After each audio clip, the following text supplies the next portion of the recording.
وہ ہندو جگہ جو ہے وہ مسجد کے لیے وقف کرنا چاہتا ہے، تو کیا ایسی زمین پہ مسجد بنانا جائز ہے اور اس میں نماز پڑھنا جائز ہے اور اس کے ثواب کے حوالے سے؟ نحمدہ ونصلی علی رسولہ الکریم، اما بعد۔ معزز ناظرین کرام، السلام علیکم ورحمۃ اللہ وبرکاتہ۔ آپ دیکھ رہے ہیں نور ٹی وی جدہ اور میں ہوں محمد عاقل۔ وائس میسج کے ذریعے سوالات پیش کیے جاتے ہیں، آپ بھی اگر ہمیں اپنا سوال بھیجنا چاہتے ہو تو اس اسکرین پر دیے گئے نمبر کو براہ کرم نوٹ فرما لیجیے۔ آج کا سوال آپ کی خدمت میں پیش کروں گا۔ السلام علیکم بھائی جان، کیا حال ہے؟ وعلیکم السلام ورحمۃ اللہ کیسر بات کر رہا ہوں جرمنی سے۔ ہمارے گاؤں میں ایک ہندو ہے، تو وہ مسجد کے لیے زمین وقف کرنا چاہتا ہے، تو مسجد کے لیے پوچھنا تھا کہ کیا اس کی وقف کردہ زمین پہ جگہ پہ مسجد بنائی جا سکتی ہے، اور اس مسجد میں نماز پڑھنا کیسا ہے یا ثواب کے بارے میں بتا دیجیے۔ ایک جگہ سے پوچھا مسئلہ تو انہوں نے کہا کہ یہ نہیں ہے جائز، میں وہ بھی آپ کو سینڈ کر دیتا ہوں فتویٰ۔ بہت شکریہ۔ وہ ہندو جگہ جو ہے وہ مسجد کے لیے وقف کرنا چاہتا ہے، تو کیا ایسی زمین پہ مسجد بنانا جائز ہے اور اس میں نماز پڑھنا جائز ہے اور اس کے ثواب کے حوالے سے بھی انشاءاللہ۔ مہربانی، جزاک اللہ۔ یہ سوال کیا ہندو اپنی زمین وقف کر کے مسجد کے لیے دے سکتا ہے مسلمانوں کو تاکہ وہاں مسجد کی تعمیر ہو سکے؟ میں نے فضیلت شیخ معراج ربانی حفظہ اللہ کی خدمت میں پیش کیا حائل، انہوں نے کیا جواب دیا ہے آپ کی خدمت میں پیش۔ السلام علیکم ورحمۃ اللہ وبرکاتہ۔ بھائی محمد عاقل صاحب دہلوی حفظکم اللہ، آپ نے جو سوال بھائی کا جرمنی والے بھائی کا سینڈ کیا ہے، اور جس میں انہوں نے یہ سوال کیا کہ ہمارے گاؤں میں کوئی غیر مسلم ہے، وہ ہندو ہو، کرسچن ہو، عیسائی، کوئی بھی غیر مسلم، وہ مسجد کے لیے زمین وقف کرنا چاہتا ہے، تو کیا اس پہ نماز جائز ہے کہ نہیں جائز ہے؟ حقیقت یہ ہے کہ بالکل اس کے اوپر نماز پڑھنا جائز ہے، اور اس کی وقف کردہ زمین لے لی جائے گی اور اس کو رجسٹرڈ کرا کے مسجد کے نام آپ اپنے انڈر میں کر لیں اور اس پہ نماز پڑھنا جائز ہے، کوئی حرج نہیں، بالکل ذرہ برابر بھی کوئی قباحت نہیں ہے، ٹھیک ہے۔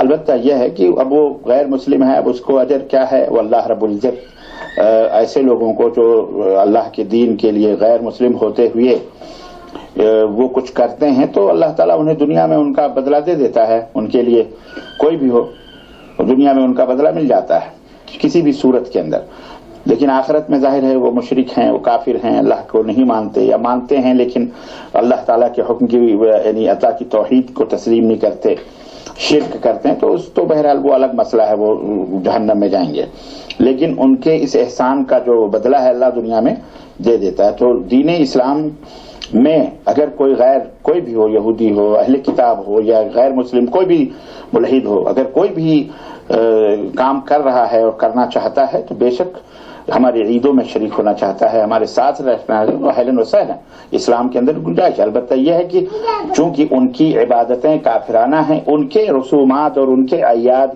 عیدوں میں اور ان کے حفلات میں ہم شریک نہیں ہو سکتے، کیونکہ وہ غیر اللہ کے لیے کرتے ہیں۔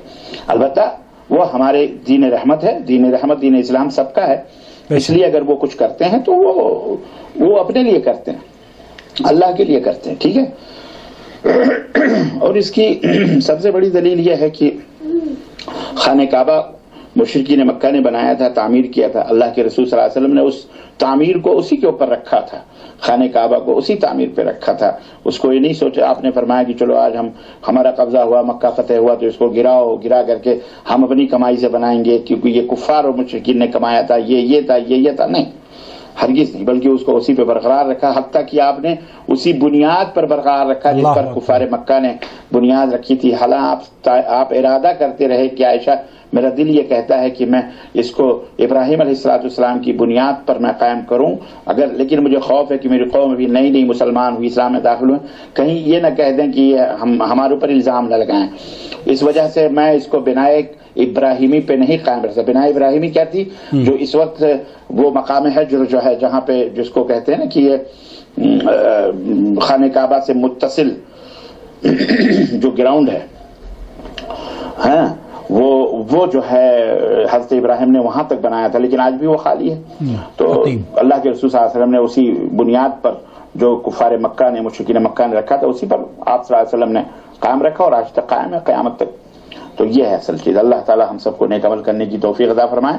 بے شک اس بھائی یہ جو غیر مسلم ہے، کوئی بھی ہو، ہندو ہو، کرسچن ہو، عیسائی ہو، کوئی بھی ہو، جو بھی غیر مسلم، اگر کوئی چیز مسجد کے اندر زمین دینا چاہتا ہے، سیمنٹ دینا چاہتا ہے، بالو سریا دینا چاہتا ہے، کسی بھی قسم کا ایون بجلی کا بل دینا چاہتا ہے، اس کے لیے جائز ہے کہ وہ دے سکتا ہے اور مسلمان اسے لے سکتا ہے، بے شک اس سے استعمال کر سکتا ہے. ٹھیک ہے. جزاک اللہ خیر.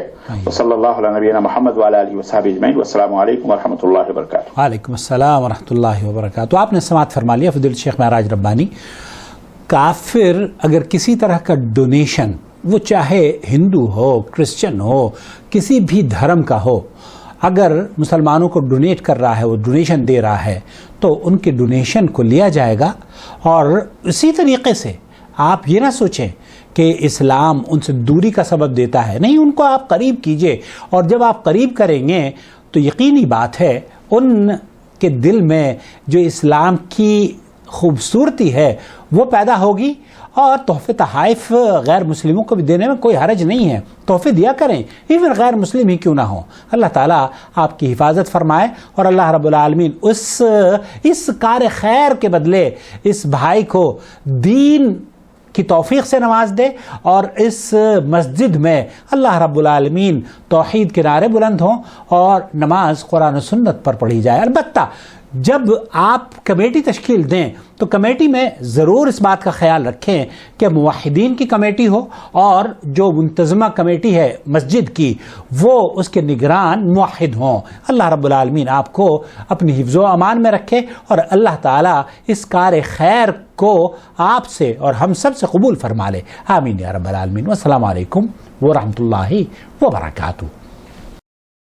يا أيها الذين آمنوا اتقوا الله حق تقاته ولا تموتن إلا وأنتم مسلمون واعتصموا بحبل الله جميعا ولا تفرقوا ولتكن منكم أمة يدعون إلى الخير ويأمرون بالمعروف وينهون عن المنكر وأولئك هم المفلحون. الله ولي الذين آمنوا يخرجهم من الظلمات إلى النور والذين كفروا أولياؤهم الطاغوت يخرجونهم من النور إلى الظلمات أولئك أصحاب النار هم فيها خالدون.